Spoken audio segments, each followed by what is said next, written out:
Once you've gotten used to a ketogenic diet, you're going to want to push your results to the next level. So if you've got your grocery list and your meal planning under control, then it's time to start thinking about intermittent fasting. And okay, before you press pause at the dreaded fasting word, hear me out. Intermittent fasting, also known as IF, is one of today's hottest topics in the diet and wellness communities. And for good reason. If you do it correctly, IF can be an insanely powerful tool for accelerating fat loss and breaking through frustrating weight loss plateaus. Now, it's not essential that you commit to IF while on keto. If the idea of it makes you want to throw your keto diet out the window, then it isn't for you. But if you're up for another adjustment with the potential to ramp up your weight loss and turn you into a fat burning machine, then keep watching. IF basically boils down to two terms, feeding and fasting. You're in a feeding state when you're eating, and all the times in between, you're fasting. Easy, right?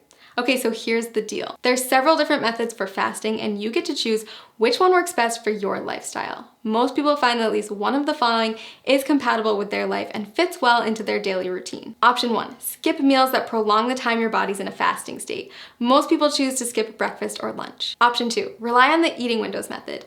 This approach involves eating between a 4 and 7 hour window every day and fasting for the rest of it. Option 3, not for the faint of heart. Your third choice is to commit to a 24 to 48 hour cleanse. It's more of an extended fast, and I don't recommend it if you're just getting started with IF. So how do you know which option is best? If you're just getting started with fasting, option 2 is probably the way to go.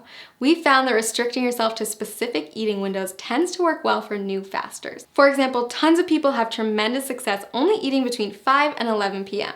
And don't forget that the time you spend asleep will account for a chunk of that time. Let's take a closer look at how it works. Say you finish eating at 6 p.m. and start eating again at noon the next day. That means you fasted for 18 hours and eaten for 6. In other words, you've achieved an 18-6 window. If you finish eating as early as 5 p.m. and don't eat again until noon the next day, then you've fasted for 19 hours and eaten for 5, or you've achieved a 19-5 window. You don't have to adhere to IF every day. You can try it out once a week at first, listen to your body, and then add in more IF days over time. So why does IF work anyway? The first and simplest reason is that our bodies can only take in so much food at a time.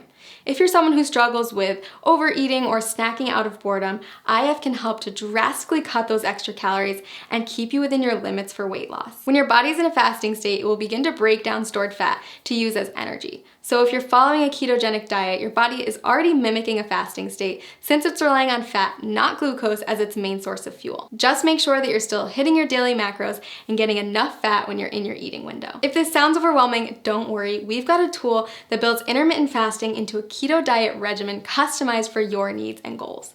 Click the link below this video to discover your personalized plan. And keep in mind that the benefits of IF go far beyond weight loss. After all, there's a reason why every wellness community is talking about it, and why thousands of today's top performers have made it a part of their daily routine. People who practice fasting on a regular basis reap tremendous health benefits in many areas, not just by turning their bodies into maximum fat-burning machines. Nobel Prize winner Yoshinari Asumi discovered that fasting can trigger autophagy, which is essentially a deep cleaning process for your cells. Autophagy helps to stop the aging process, reverse disease, and prevent cancer. It's basically the body's way of cleaning out cells by recycling non-essential components like damaged proteins and getting rid of invading microorganisms and toxic compounds. Like most complex mechanisms, your body needs a break from feeding, so it can focus on performing these other functions instead. Not only does fasting trigger autophagy, it also increases the number of ketones in your bloodstream more than a keto diet alone will do.